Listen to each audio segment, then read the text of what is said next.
everybody. This is Ray Brendel with the Veterans Breakfast Club, and we're here today to talk to veteran Norm Silverman, who was part of the Army, the ASA, and he has a very interesting story. Before we start, just know that the Veterans Breakfast Club, our mission is to let every veteran tell their story. We believe there's value in that, and certainly we want to hear Norm's story. So first, let's say hi to Norman Silverman. Hi, Norm. How are you doing, Ray? I'm I've got great. I'm sunshine. great. Now, Norm is out in California, and he's 87 years old. He served in Berlin during the Cold War, and I'm here in Pittsburgh. 87 and 2 months. Okay, okay. Yeah, that's right. He's not quite 87 yet. I don't want to make him older than he is. So before we get into your service, Norm, let's find out a little something about Norm before he was a soldier. And I did have a chance to speak to you before this interview, and I know you were born in the Bronx. Is that right? Correct. And when I heard that, I'm a little bit of a sports fan. I said to Norm, "You must be a Yankee fan." And to my surprise, tell him who you root for or used to root for. Yeah, well, my dad would take me down to the Yankee Stadium. I could walk to either one, the Yankee Stadium or the Polo Grounds. And when I was in New York, you were a street guy. And I was 11, 12 years old. I could walk across the Washington Irving Bridge to Manhattan and go into the Polo Grounds and watch the Giants. So if you don't know, most sports fans know this, that in the, what was it, 58, the Giants moved from New York out to Los Angeles, as did the Dodgers. The Dodgers were a Brooklyn team. Yep. And there in the late 50s, they both moved out to the West Coast. So Norm was a Yankee fan and a Giant fan. Did you root for the Yankees at all? Not too much. They were having some great players coming in at that time. I remember DiMaggio playing and being replaced by Mantle, but I just like the Giants. And, okay. With 25 cents, I find that amusing since you're from the Bronx. But okay. And now you had some experience with military stuff. You see my air quotes there. When you were in high school, tell us about your high school experience. Well, my military experience wasn't in high school yet, but by then I was a marksman. I started to learn how to fire weapons in camp as a kid, and then I was an NRA instructor at summer camps, and I was captain of my high school rifle team. Right, that's right, the rifle team. But really, that wasn't a military thing. It was just no. That was the start, though. Okay, and then you went on to college. And where'd you go to college? A number of times. My first college was Fordham University. Fordham, all right. And was that where you got involved with military stuff? Yeah. Well, to go back, I was in the Boy Scouts. It got boring, and then I joined the Civil Air Patrol when I was 12 years old, and I was a spotter flying on weekends over New York Harbor. We worked out of an Army base, and I always had it in my blood. My family are immigrants, first and second, and all of them had in the First World War and the Second World War, and it was something I always enjoyed. And at Fordham University, they didn't have any fraternities there. It was a Catholic university. And so I joined the ROTC there. Okay, ROTC, yeah. Yeah, and I qualified. By the time I quit school, I had my Stay-9 test, and I was already qualified for officers' corps. But because they didn't have a fraternity, I also joined the Pershing Rifles. And the Pershing Rifles was a drill team in universities around the country. And we were not just championship drill team, we were getting money from the government that on our school days off, we go up to Fort Smith near Poughkeepsie, New York, near West Point. That was the U.S., the New York State Militia training grounds. And our program up there, this was in the 50s, in around 1956, 57, that we were to test programs and to create programs that became the training program for the Green Berets, Wow. where I then became officially trained to be a sniper, interceptor. Now, I'm sorry. Was your drill team part of the ROTC program, or that was separate? No, it's part of the Pershing Rifle program. Okay. Was it connected? Is that connected at all to the U.S. military? We were all in ROTC to be into Pershing rifles. Okay. And I was on the rifle team of the ROTC rifle team. And we went up to West Point and beat them. Little memories. But it was a fun. It was an interesting 2 years, and we learned how to interrogate, to be interrogated, to infiltration, one person, squad person, platoon person, techniques were by the Green Berets, and I just always liked it. It was always a wing with me. Yeah. Now, again, trying to remember back to our conversation, you did not finish at Fordham, right? I never finished any of the colleges I went to. Okay. After Fordham, I got a job, and I wound up then going to Cornell University. In between, I had taken some courses at NYU, and those are all great colleges, by the way. Yeah, and then I had a couple of semesters in California here at Pepperdine, and wow, yeah, it's I think I have somewhere over 160 credit hours, and I keep telling myself one day I'm going to graduate, but hey, it's not too late. it never meant anything. I just would get jobs and get promoted and put in training programs, and I had a wonderful career. Okay, so how'd you get into the military then? Were you drafted? It's interesting. It's kind of the company I was working for.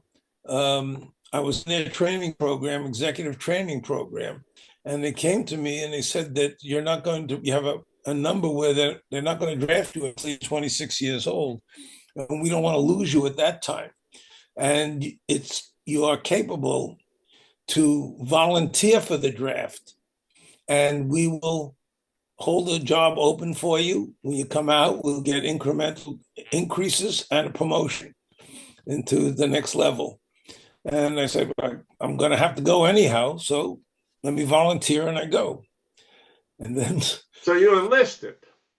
I volunteered, so it's kind of it's kind of a list. I volunteered for the draft. And did you say you were? Sorry. I'm sorry. Go ahead. Gave me a few options also. I always felt that if it wasn't going where I would like it to go, because of ROTC qualifications, I would go for an extra year and at least come out with bars. But then the history just changed when I got the basic training. Wait, before you go on to that, yeah. So you enlisted, you volunteered. And how volunteered. Old were you again? Yeah. I'm sorry? How old were you when you enlisted or went in? Was 23. 23. Okay, and what year was this? Do you remember? 1962. Early 1962, yeah. And we know that's the height of the Cold War. I mean, we're right in the middle of the Cold War. And Vietnam was starting. Vietnam was starting, right. So 1962, you go to bed. Where was your basic training held? Fort Dix.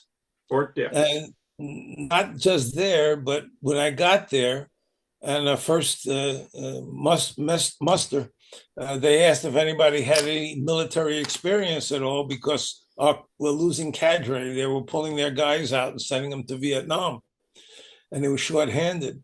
And when they asked for a volunteer, I forgot to take a step back.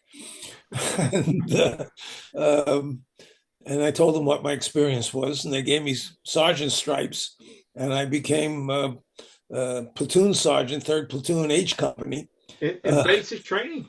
In basic training. Wow. I had to qualify for everything with the guys, but I was the one that had them fall them in and tell them we're going to take a break. If you got them, smoke them, and sign their passes. And I had to live with them. They didn't give me. Wow, that's impressive. I don't ever remember hearing anyone that got promoted to sergeant in basic. Well, it was just temporarily while I was in basic training. So when you got out of basic, what was your rank then? I was a private. Private, okay. Yeah. And just for the record, I took basic myself at Fort Dix, but that's a little bit off the subject. Well, at least we have that in common. So, okay. You get out of basic. Yeah. You're private. And where do you go for your advanced training? Well, they were giving them out, and they were sending up my guys in groups, and they came to me and they gave me a piece of paper for where I'm going. He said, get on a train and go to Boston. You're going to go to Fort Devens. You're in ASA. I had no idea what it was. Fort Devens is Massachusetts, right? Massachusetts. That was the headquarters for training, code training for the ASA. The ASA. And how long was your training there at 6 months. 6 months. 6 months. Okay, so now you're trained. Can I use the word spy? Yeah. Okay. Electronic spy. Electronic spy. So you're trained to be an electronic spy, and then they send you to Berlin, correct? Yeah. Well, sent me to Germany. I didn't know where I was going to Germany. Okay. Always thinking I'm only in for 2 years, so I'm going to get the worst place to be at. That's why I thought they were going to send me to Vietnam or send me to Asmira, Ethiopia, because they were all over the world. I didn't at all expect to go to Germany, but then in Germany, I thought they would take me to Herson, where they're like 1 year service areas.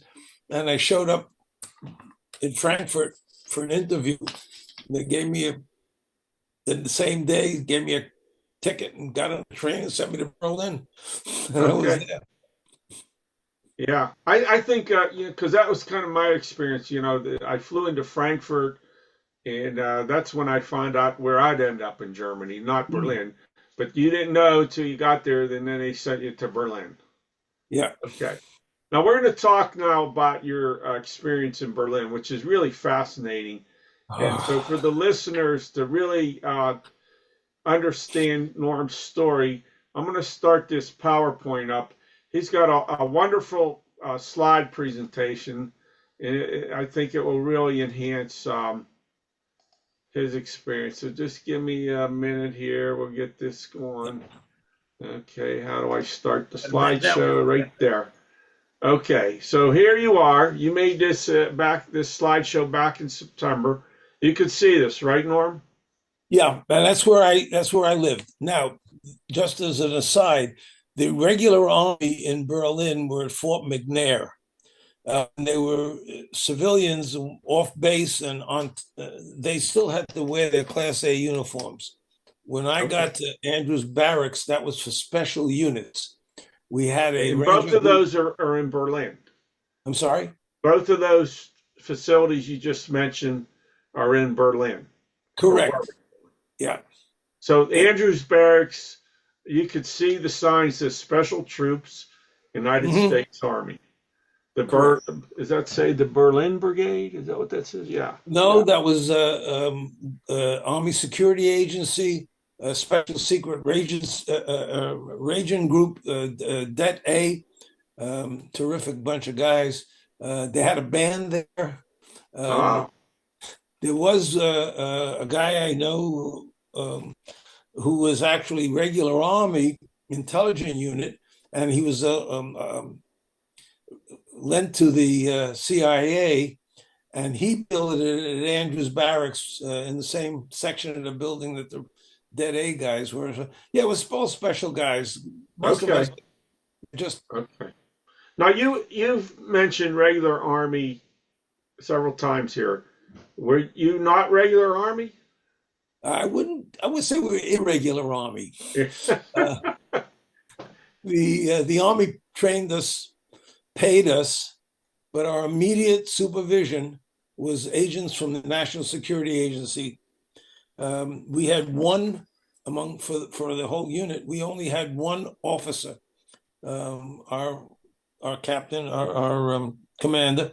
There were regular Army guys, sergeants, master sergeant, first sergeant, in the barracks. They made sure that the PX was running, the kitchens were running, and they could run message for the captain and for us. They kind of watched their positions around us. It's hard to explain. All of us learned one thing, a major thing for life. If you assume authority, most people will accept it. And, you know, it was strange being a private and telling people, get out of my face. It's like. So you only had to answer to your CO. You had. Correct. Were there NCOs over you? I'm sorry? Were there any NCOs that supervised you, or just? Oh yes, yeah. But we would divide it. We would divide it into tricks, operating tricks, and the trick chief was an E5. Yeah, and anything above that kind of rank, they weren't gathering information; they were just supervising it. So. Okay. All right. So we're going to move on in the slideshow here. And here's a map, obviously, of East and West Berlin.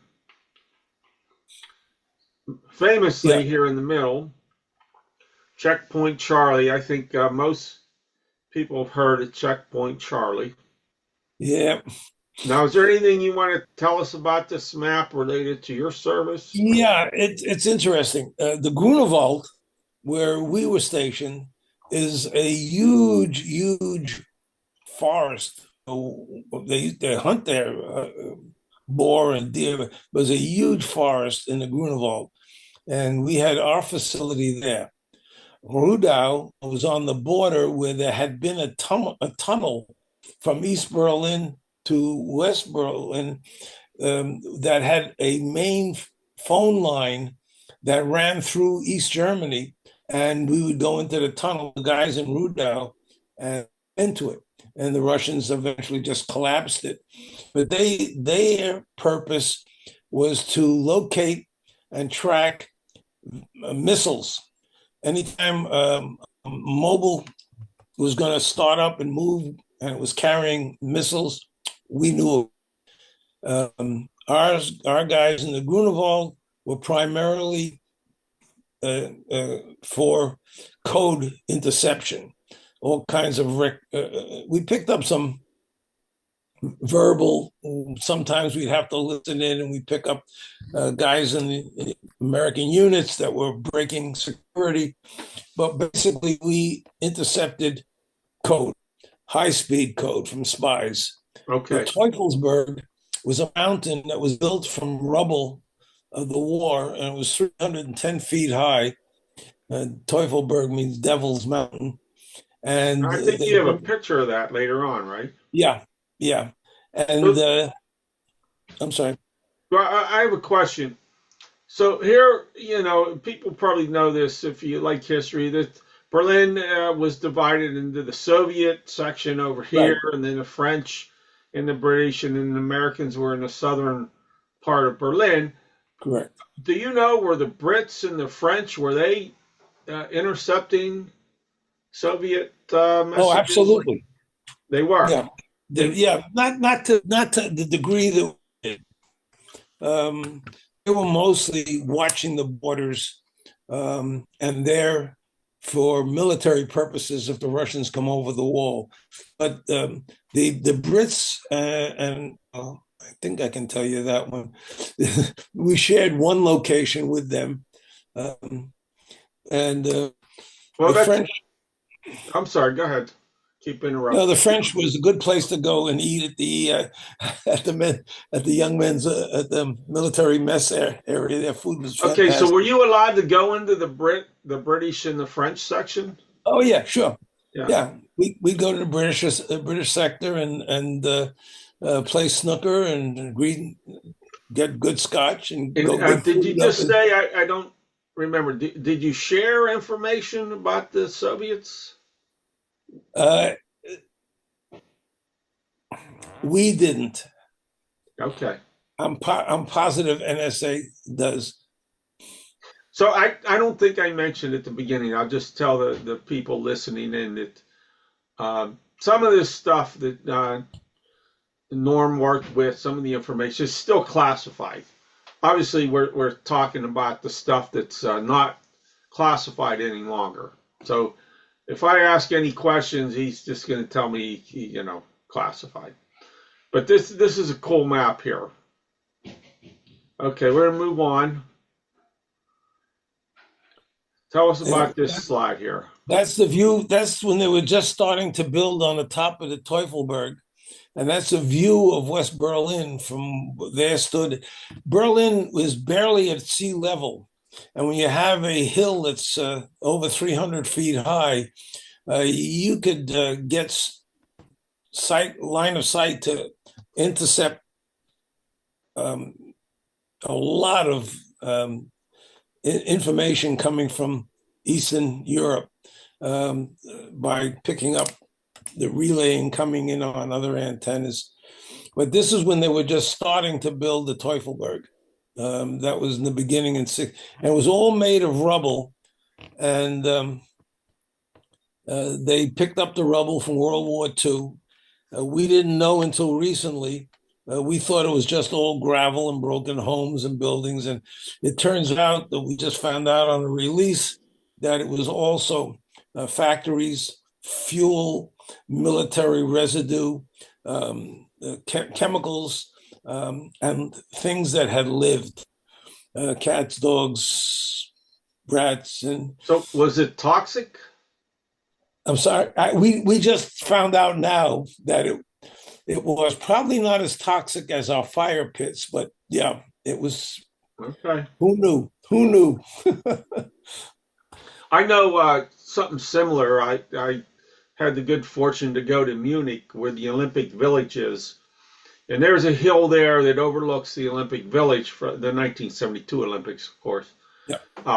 And it's similar. It was they just plowed all the rubble together and they landscaped it with dirt and grew some trees on it. So I guess that was common in Germany after the war. What else were they going to do? Yeah. When they first put this up, they had a tow bar and people could ski on it. But they found that it was interrupting the communications, and they had to drill a hole 300 feet down to get ground for the equipment. But that was the last operating procedure run by the NSA and used by guys trained like us. That was the end of the Iron Curtain. That ended in 1991. That Teufelberg was gone, and everything else before that had already gone. So this down here, this is West Berlin, right? Yeah. And then I guess out further here beyond the picture is East Berlin, and East Berlin would have been to the left side of the picture. Oh, okay, this way. And you can see the antennas. Is this an antenna over here? Yeah, they were just starting to build them, and there was hardly anything much at that time. They didn't have latrines. It was just terrible up there, but they got it built. And this is where you worked. I'm sorry? This is where you worked. Most of the linguists.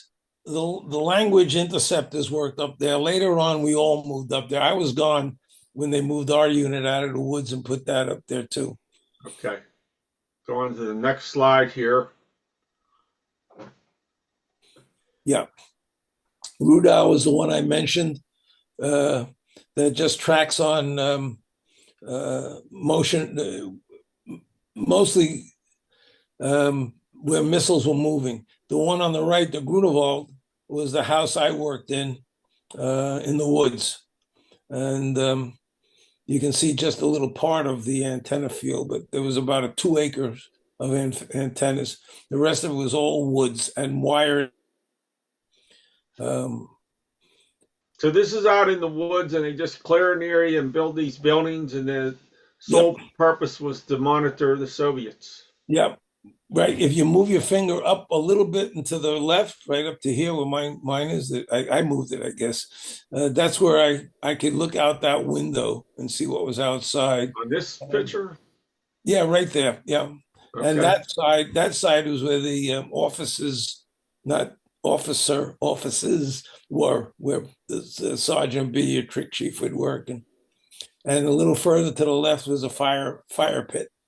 Okay. Again, just a side note. In 1975, I was stationed just north of Stuttgart in a little place called Ludwigsburg, and we had an ASA unit on our post. Yep. And nobody ever knew what they did. They were just, so. And that was like for 60 years, nobody knew what we did. Yeah. So here's an interesting picture, 1948. Protesting the blockade. Wow, that's some picture. And what building is this? That's in East Germany. This is East Germany. Yeah, that was when East Germans, the Russians blocked off West Berlin, and these people then couldn't go to their jobs. They lost their families. Nothing was coming in by ground or water. We had flown everything in. We had a plane landing and taking off every 45 seconds. 3 airports. One of them had to be rebuilt, Tegel, and local German people, women who only had dresses and high heels, and guys that had been in the German army, engineers and whatever, all came to work with us. And that started to become the relationship between them and us. And they had Tegel built and opened in 90 days. Wow. What is this building here? That was the Reichstag. That was the government building. Is this the one where the Soviets famously raised their flag on? Yes. Okay. Yeah, that is now where you see the top of it. It's domed, and that is the government's for the German Federation right now. But that part was in East Germany. Yeah, you could see the effects of the war. That building was really beat up. Yep. So again, just so the folks know, obviously we know Norm wasn't here, wasn't over in Berlin in 48 and 49, but some pretty cool pictures of the Americans flying there.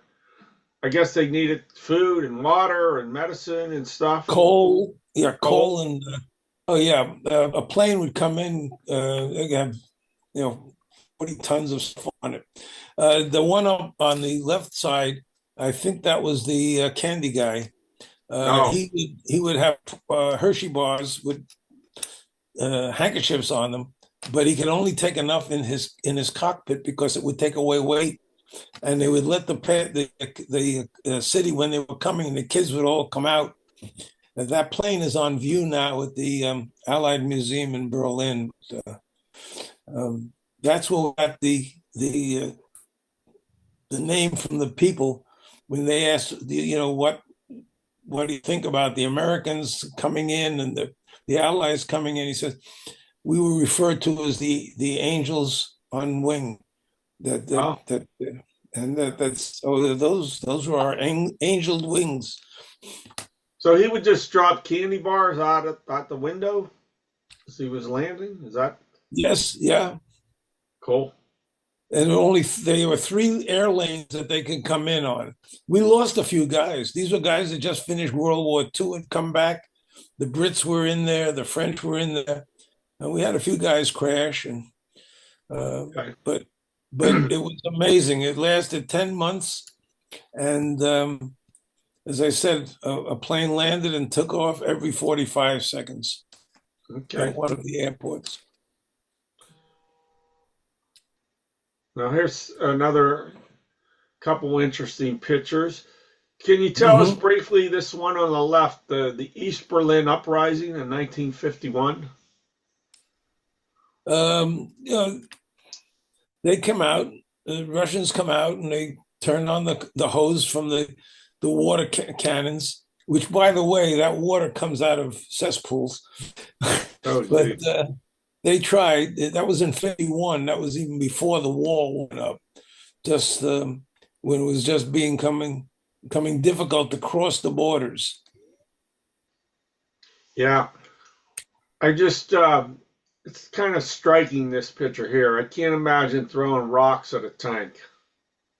And I should have sent it to you. I found a picture somebody sent me of a 6 or 7-year-old kid standing in the street throwing a rocket at 2 tanks. They're amazing people. People think of Nazi and Nazi. The Nazis were in Berlin for about 14 years. Berlin was, prior to that, one of the cultural cities of the world, and they were Prussian. They had an honor and a culture that was enormous. A lot of their people in the 30s came here to America, in motion picture industry, artists, painters, whatever. And they also knew that the education was very important, and that they understood democracy. They had a parliamentary government, and anyhow, I can talk about it forever. I love these people. This picture on the right, in 1961. Yeah. And now, refresh my memory. What year did they start building the wall? It went up overnight, August. I believe it's August 12th, the night of August 12th, 1961. Okay. They laid the first layer of wire, and the border eventually around was 80 some odd miles around the city. But they started it at 10 o'clock at night. We knew what was going on. The poor Berliners didn't know it until they woke up the next morning. And okay. So this picture here, is this the beginning of them building the very wall? beginning? Yep. Okay. Now what do we got here? That's what the points along the wall. These are things that we saw every day. Okay. So you're leaving the American sector, going into the Soviet. Yep.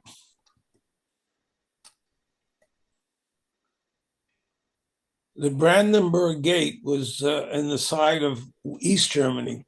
And for all of these years, I was side of the horses on the top of the Brandenburg. The first time I was in Berlin, in East Berlin, was back in the 80s. And the first time I ever saw the front of the horses. But there's some cool pictures here. There's the headlines. Yeah, you got the date right, August 14th, 61.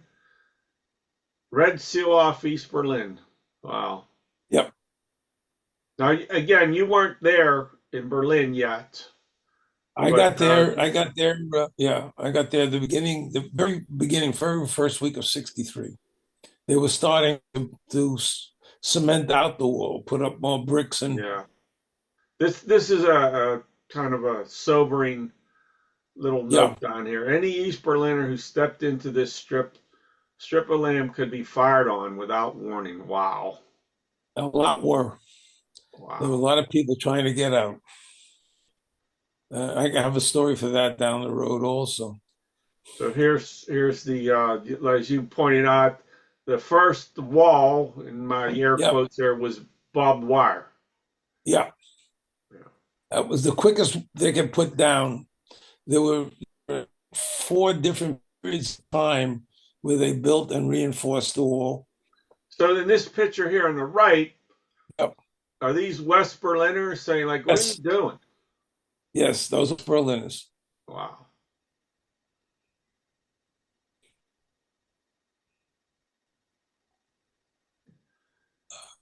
And now I guess there were a lot of people that were killed trying to escape from east to west. And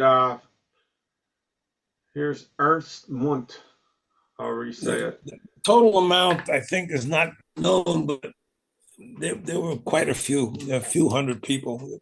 Yeah. But yeah, these are the one on the right for Ernst Munt. He was uh, getting through a cemetery on the other side of the east and climbing over the last wall in the cemetery when they got him. But oh God, the worst is this one.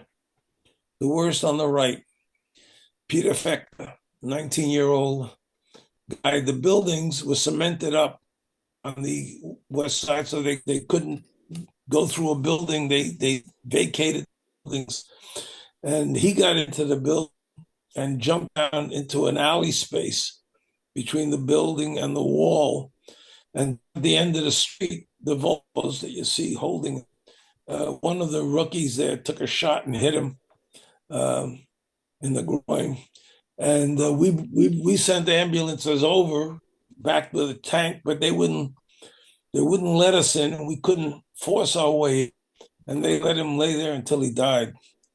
Wow. And it's amazing stories, and they stay with you. I was up visiting in the French sector one day with a friend. We took a ride up in the Grunewald and heard a couple of shots before we got to the French camp there. And we pulled in. There was an ambulance, and it was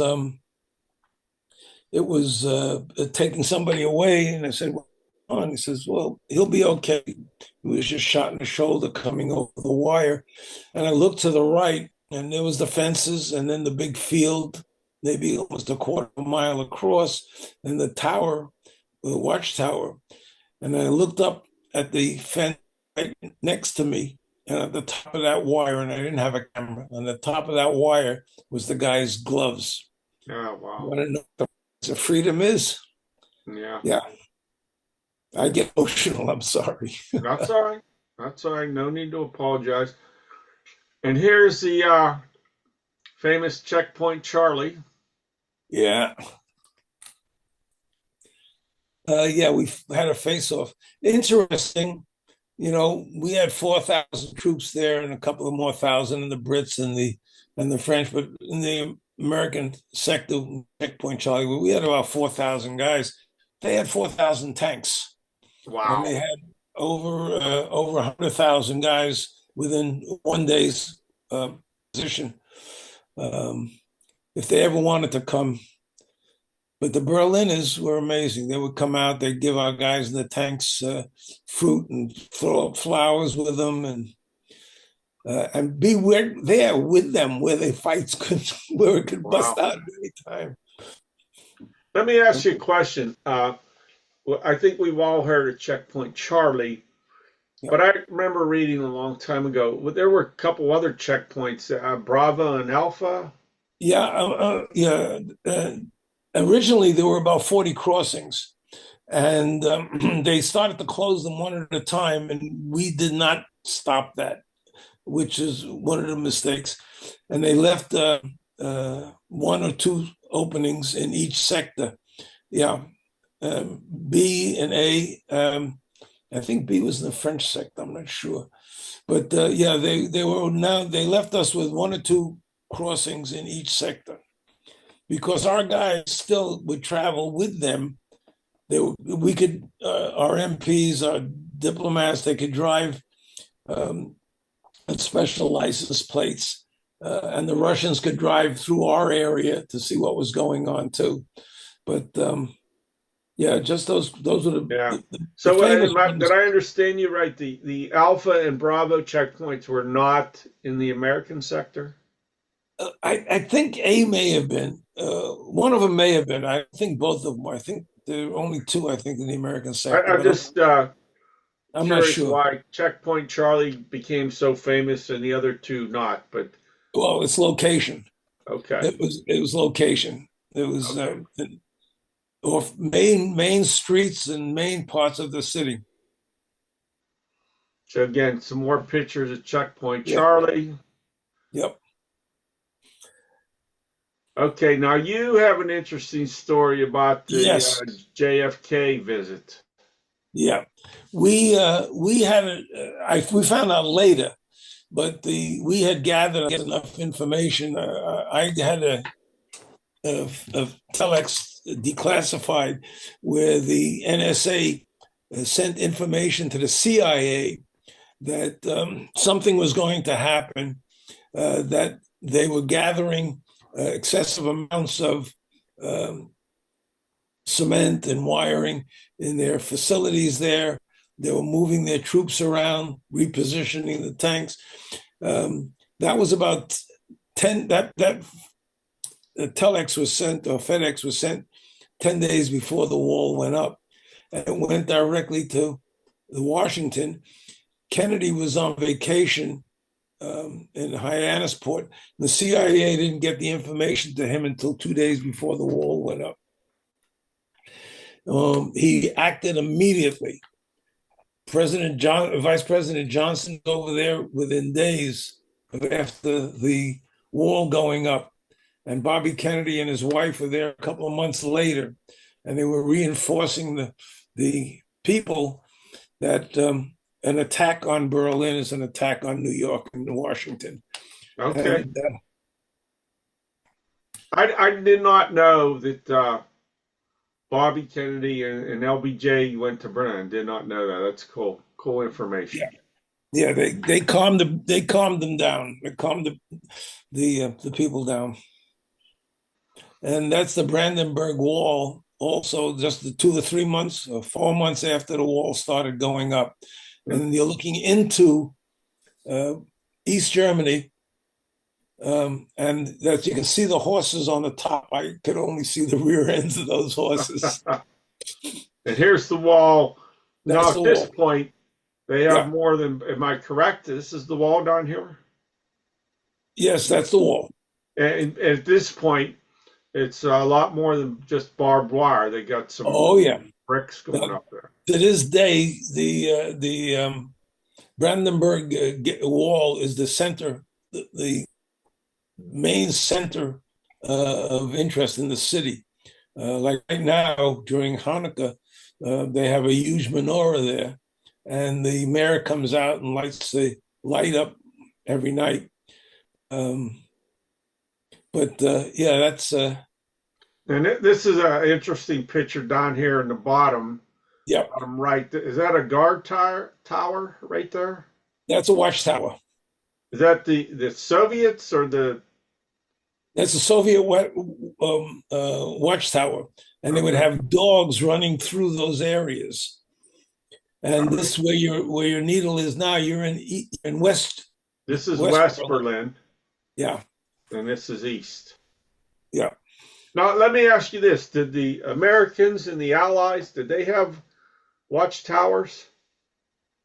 Um, Not really. We had positions on the wall along the walls, but we didn't have watchtowers that I Okay. remember. I could be wrong, but I didn't spend a lot of time there. But those are German the East Yeah. German Yeah. watchtower. They had one every 300 yards, Wow.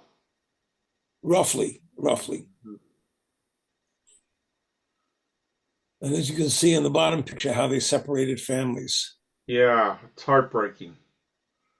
And it kept getting bigger, right? The zone it kept making it wider and wider.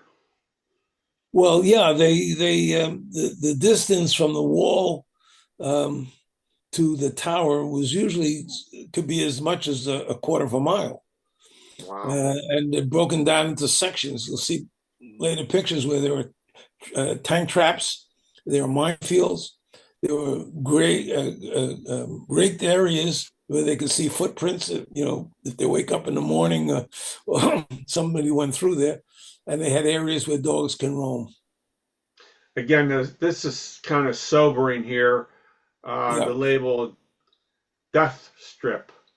yeah. So if you were caught, if you could Everything. get over Yeah, the barbed wire in the wall, and they'd just shoot you if they found you in this area. Is that right? if you were between the wall, if you were between the wall here and the tower here, that's a death point. Wow. Anywhere in there, you could be killed.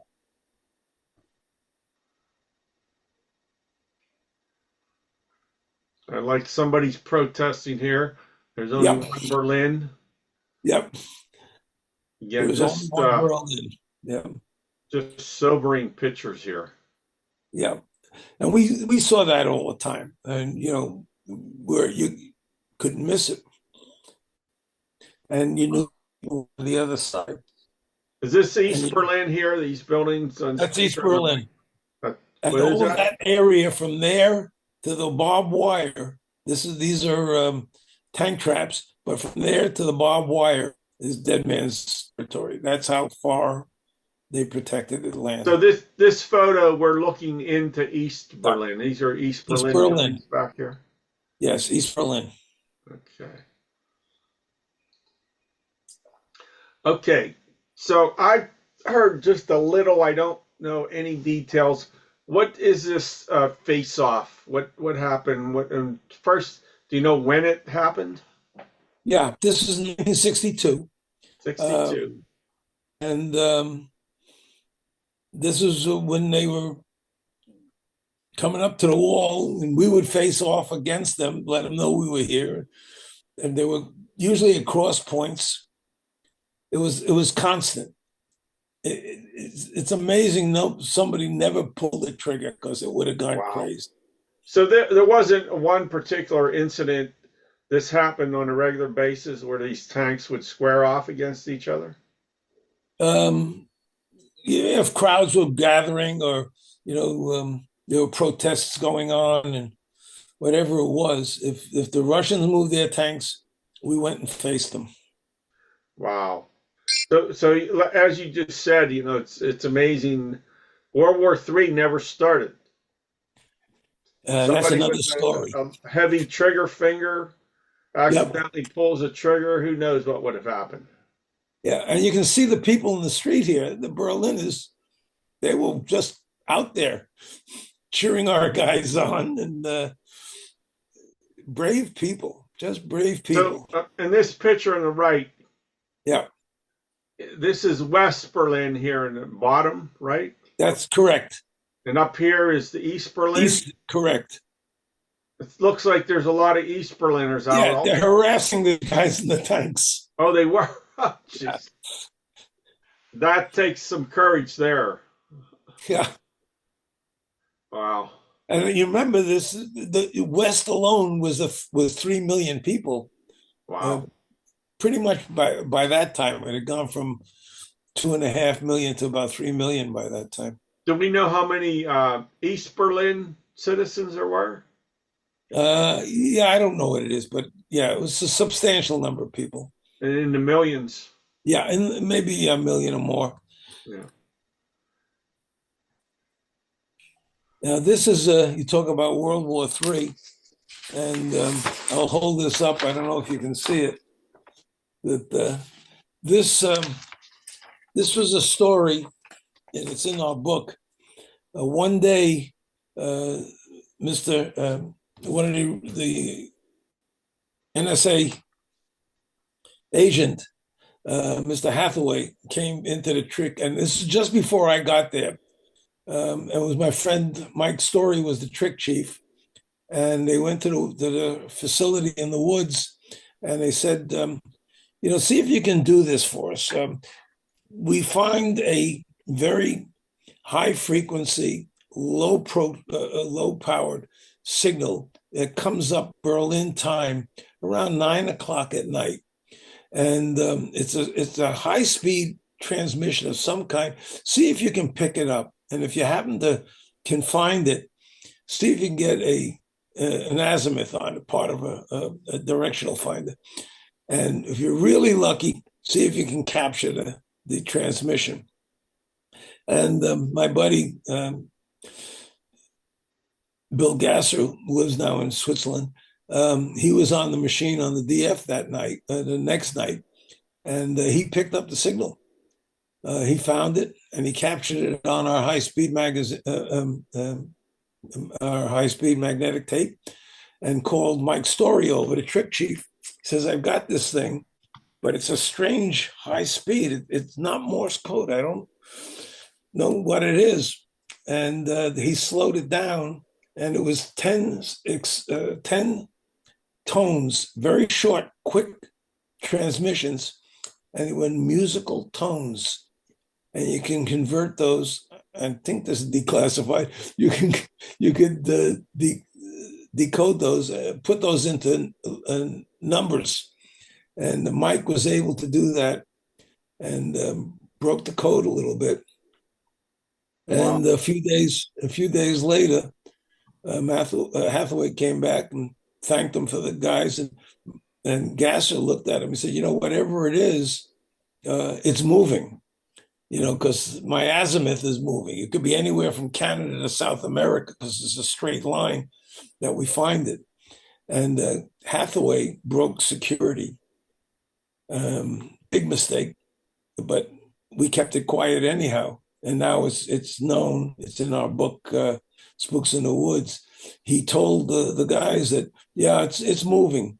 Those are Fox-class submarines. And they're diesel powered. And when they're underground, when they're underwater, they're running on electric engines, so you can pick them up on sonar. And at night, they come up to get fresh air and to turn the generators on to put in, charge up the electric batteries. And that's when they can transmit. Well, there were no satellites. So no satellites. Your horizon is only 25, 30 miles away. Closer to 25 miles away. And typically the Navy would drop buoys so they could relay signals. And these guys weren't doing that. And they were out of reach of their port in Murmansk. You know, our Navy knew about them and had been following them as best they could. They could capture enough of the sound to get an azimuth occasionally, but it was very quickly. And they obviously, I don't think, and this, I'm not sure if this is security or not, that they could break the code, but they lost track of them. They thought they were heading to the Barents Sea, and Hathaway said that they're on their mission to break our blockade on Cuba. Okay, yeah, this is the Cuban Missile Crisis here, right? Cuban Missile Crisis. And the map on the side we had captured, not us, but one of our guys had captured that. If you can read Russian, that's their attack map. And wow. You can see the red guys are the submarines and where they were moving to. Cuba is in the lower left-hand corner. And we were able to get the information wow. to them. And they were able to safely bring the submarines to the surface. Then recently, I got a release on a story that one of the submarines had gotten into some difficulty off Guantanamo Bay. And the article claimed that if any of those torpedoes, which were atomic tipped, had broken in the waters, to this day, we couldn't get in the water between Florida and Cuba. Wow. So you talk about World War III? Yeah. Within days. They say that Cuban Missile Crisis was as close as we ever came to World War III with the Soviets. So am I understanding right? You are in Berlin. Yes. Picking up signals from the Caribbean area. Wow. Yeah. I can give you a little bit of declassified ways that happens because there were no satellites. You can pick up the signal bouncing off the ozone. Oh, okay. But we had unusual antenna setups, and they've released not our setup, but a thing that NSA had put together called the bore straight antenna setups. It was a whole thing, and we were able to pick it up, but whatever.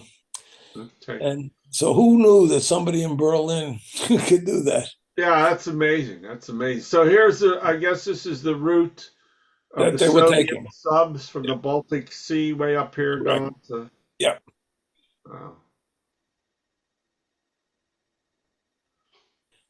That's the equipment, basic equipment we use. That's the radio. We received the information. We had to do it manually. By the time I left, they gave us a radio that could scan 800 hertz at a time. We had to do it one by one Wow.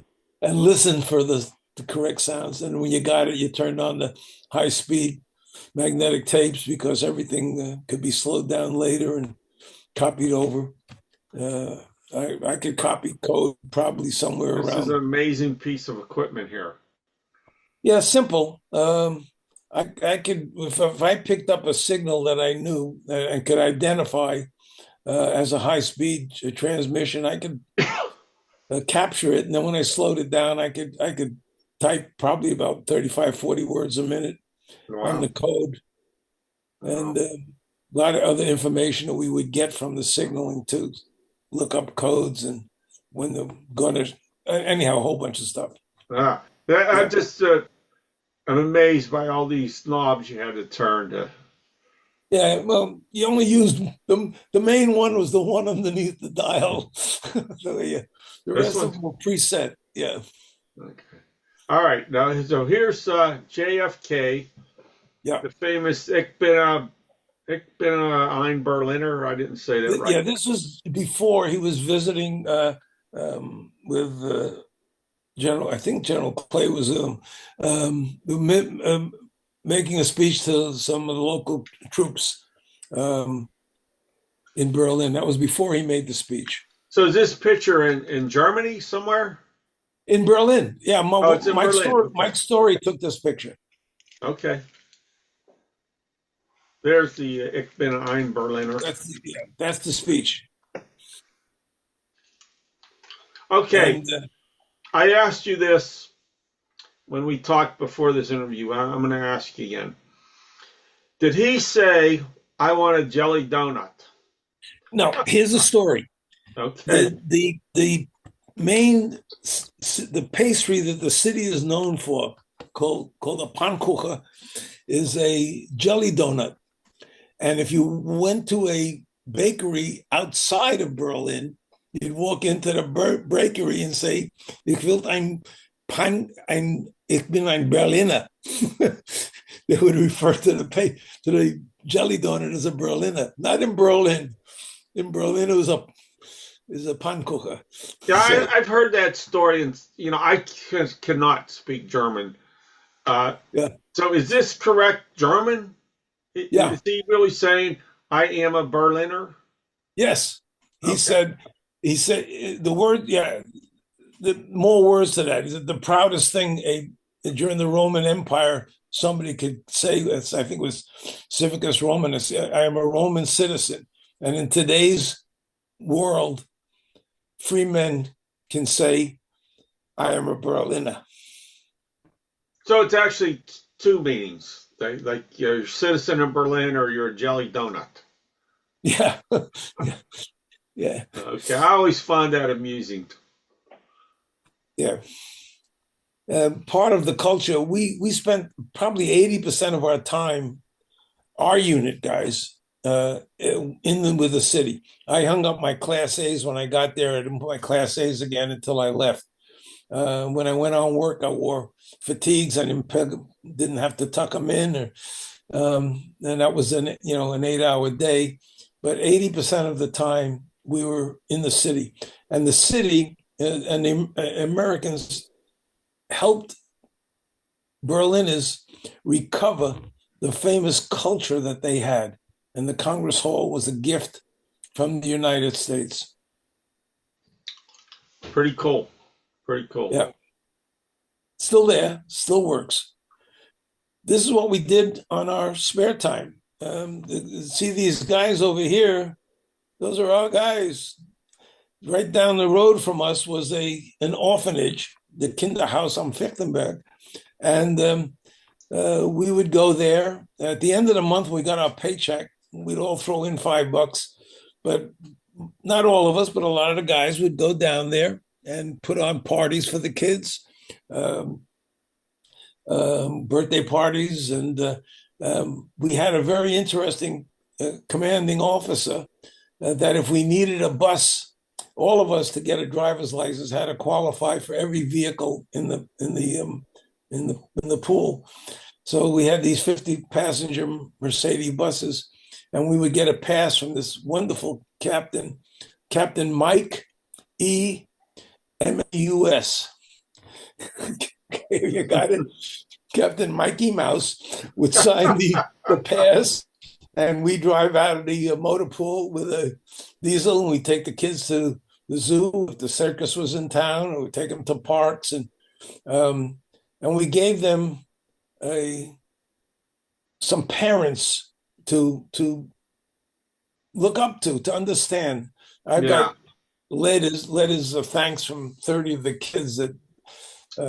That's a cool picture. Cool part of your story. And these kids today are grandparents, and we have our friends with the organizations in Berlin trying to locate some of them.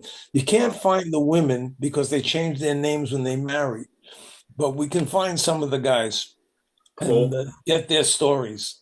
Cool. And this again, the next picture is just more of the same. John House was the guy out here. He just passed away about 2 years ago. Oh.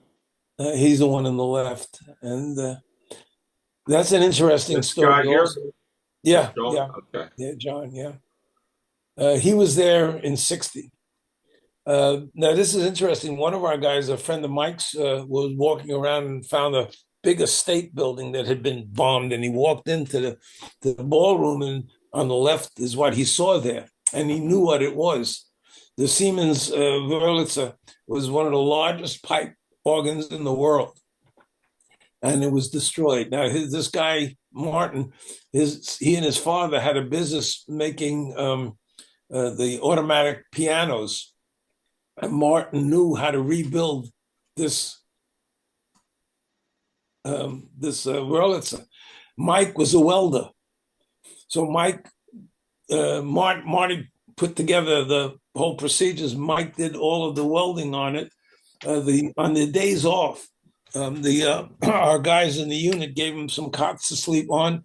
The city turned on water for them so they could shower, and the German government did the woodwork at the finish. Sent in a team to do the woodwork on the outside of it. Wow.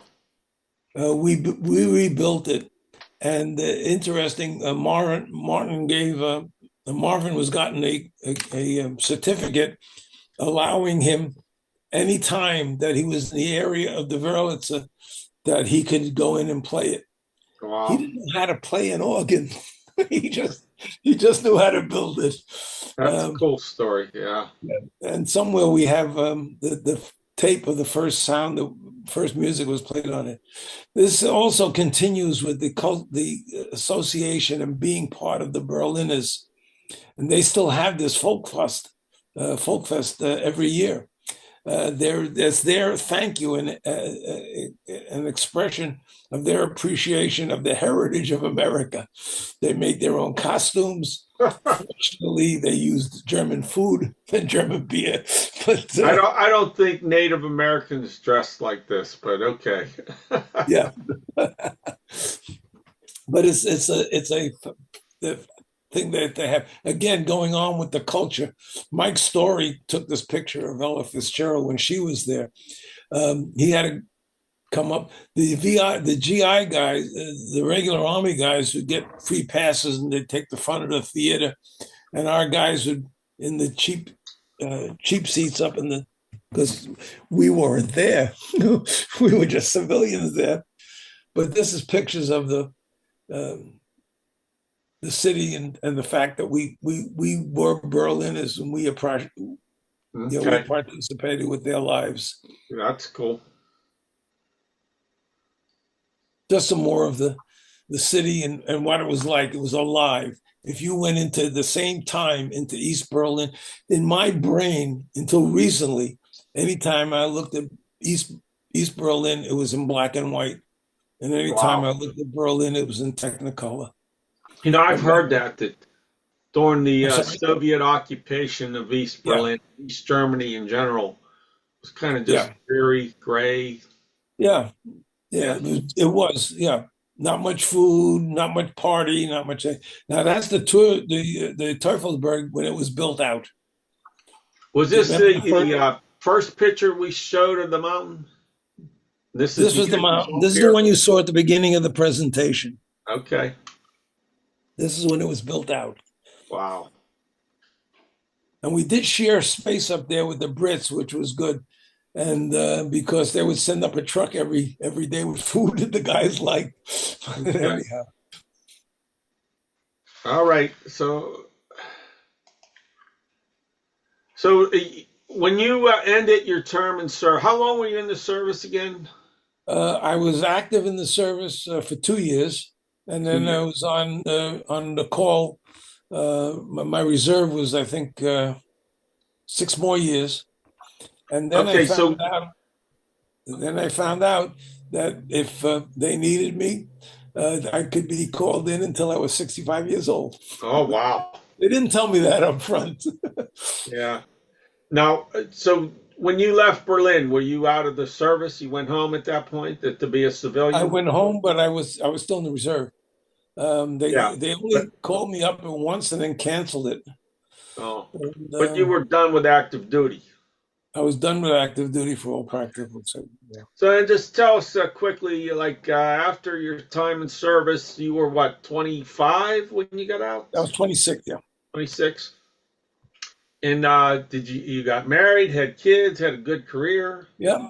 2 years later, I got married and got kids and had a nice career. I continued with that company, and then they kept wanting me to go work in other companies and give me more money. And Okay. I, Now, I'm going to assume you're going to say no, but I'm going to ask the stuff you learned in the Army, mhm. did you ever have to use it in your civilian career? Not the coding type of thing that I learned. What I did learn, I learned the form of discipline. I learned a lot about American democracy and what it should be. And yeah, emotionally, it was an emotional education that helped me through, and and also the way I worked and handled myself as I worked up in management and in the retail business. Same Yeah, thing. I feel the same that I've heard many guys say something similar to what you just said. And for me, it made me grow up. It taught me Mhm. responsibility. So, yeah. And now, But go ahead. I was going to say, when you see the not democracy occurring in front of you, it comes home. You really understand not what you learned in school, but what you see how it operates when it's right. Um, Okay, so now you're 86, soon to be 87. And 87 in February. and I just want folks to know you're living out there in California and you're involved.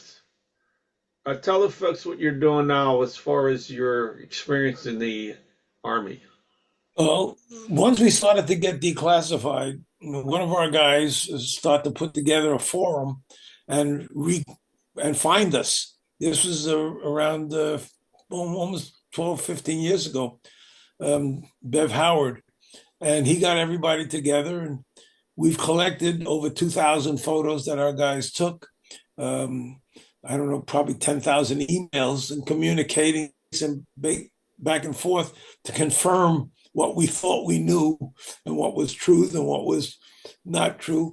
And he knew he was not going to make it. And he asked if somebody could take it over, and a bunch of us did. And he bequeathed us the archives that he had created. And we decided that we were going to, instead of doing a forum, we would do a monthly Zoom meeting and communicate on a regular basis, and hopefully So get the ourselves. purpose of your organization now is to just let folks know about the ASA? No, to more importantly, to know about the truth of of our history, Okay. of the stories that you haven't been told, and the missed stories that you've been told. And Okay. Now tell the folks you have a website. Can you tell them what the address is? yeah, the website is www.westberlin archives s at the end .org. We're a not-for-profit organization. We do have a corporation. Okay. And Uh, I've been to that website. It's very cool. I recommend, if you're interested in learning about what happened in Berlin during those days, it's a cool place to go. yeah, and we update it as we get more stuff declassified. Right. But The I don't biggest, know, Norm. Do you have anything you want to tell the folks before we yes, sign off? yeah, one thing, our biggest problem um, with the government in Washington, we still don't exist. One of our guys in Indiana, when I got needed to find out eventually to we told when we got out to sign up for the VA because we didn't get dismissed with groups one at a time. We go to give you your travel orders and you went, and we didn't need to have, most of us didn't need to have benefits and medicals, and we were all okay. And now as you get older, you do need them. Right. And So what we you're know, saying, if I'm hearing you correctly, yeah, is because of the nature of the work you did when you served, that you're having trouble now getting benefits from the VA? yes, yeah, we can't prove where we were, can't prove our guys, the worst guys getting the short stick are our guys that were in Vietnam. Our guys were in Vietnam a year before the major U.S. forces were there, training the Vietnamese, South Vietnamese in the Montagnards. We took the first fatality in Berlin in '61. Tom Davis, James Tom Davis, and we're working on trying to get a memorial that we would pay for, including maintenance at Arlington National Cemetery. A congresswoman had a bill made, 14 people signed it. The government, and we don't want to get political, but they wouldn't bring it to the floor for a vote. And we have a new one coming up now, but now we're putting pressure on the Congress. But our guys can't prove that they were exposed to Agent Orange because there's no records of where we were. Wow. And So what can we do, the rest of us, yeah, to help? well, what we're asking for is help people talking to their Congress about getting the DVA understand that these people do exist and are determined for benefits. Every one of us had to have fire pits. We burned tons of stuff. Even if I have one guy he was a trick chief. He had only two of them in his trick, but they burned goods, and other things like that. And it gets to you 40 years later, 50 years later. The guy in Indiana, it's taken him now 3 months more, 4 months before they approved him to go to have hearing aids. We wore those cones 8 hours a frigging day. Oh, wow. And it's just, we just want to be recognized. Okay. Without So, having to go to what we do is we get adversaries for us, and it's a pain in the ass and so I takes a hope lot. everybody listening can contact their government representative and try to Yeah, get what do these you, veterans the yeah, benefits they deserve. what are you doing to get help get benefits for the guys that used to be in the Army Security Agency? That's Okay. very simple. And if you Oh, can't give me an answer, don't expect my vote. That's oh, really, yeah, I like that. Very good. Well, Norm, you have a great story. I want to thank you for taking time and sharing it with us. And thank you for your service way back when. And thank you for sharing your story now. and I hope to thank you and have an opportunity to return some of this favor when you guys come here to California. Yeah, so I'll just mention the Veterans Breakfast Club is based in Western Pennsylvania in the Pittsburgh area, but we will be out in Santa Monica, California, the last couple days in February and the first couple days in March. So go to our veteransbreakfastclub.org, all one word, and you can check it out. And for those veterans out and anybody out in that area, we hope to see you out there then. God bless you guys. I do get it. I get your email every week. So Okay. yeah. All And right, Norm. I'm passing it on to my guys. Okay. Thanks, Norman. We'll end the interview here. Thank you. Okay, thank you, Ray. Look forward to meeting you.